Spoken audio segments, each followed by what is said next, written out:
السلام عليكم ورحمة الله تعالى وبركاته. درو غادي نحضر لكم اللي كاك، يعني الكاك تاع الزناد اللي ما كاينش يديروا فيه الخميره تاع الكاطو، ما يديروش فيه حتى هو البيض. دروك نجيب كيلو تاع فرينه، دوك نجيب حبه حلاوه محمصه، النافع حتى هو محمص، البسباس ثاني محمص، كاس تاع الزيت، كاس تاع الحليب. غادي ندير كاس تاع الزيت، غادي ندير فيه 5 مغارف تاع السكر، والماء زهر غادي ندير فيه خاطر رانا في الشتا مش رانا في الحميض، و والماء الثاني كيكون دافئ. والخماره تاع الخبز غادي ندير 2 مغارف تاع خماره تاع الخبز.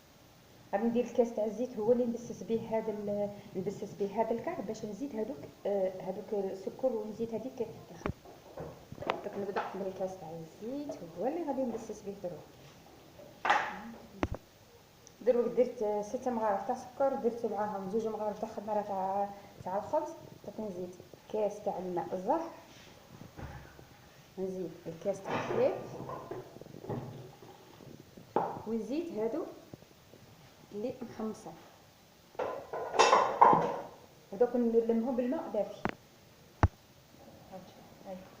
هكذا راني قصت هادو، دوك نلمه بالماء دافي، نلم فيه، ما نلمهش مطلوقه باش نلمه شويه قاصح. بعد كي نلمه نخليه شويه يرتاح، يعني غادي يخمر كي يخمر دروك غادي ندير مليح باش نديره نخليه يخمر.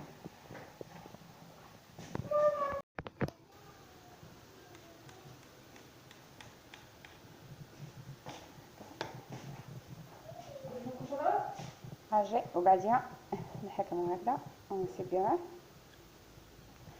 وغادي ندير فوقها البيض، وبعدها ندير فوقها الجنجبل. غادي ندير فوقها البيض، يعني غادي نخليه يخمر بالبيض تاعو. هذا هو الكحك اللي حضرته، يعني ما فيهش البيض، يعني فيه الزيت وصافي. قلت لكم ديليسيو ديليسيو تاكلوا بصحه. نقول لكم سلام.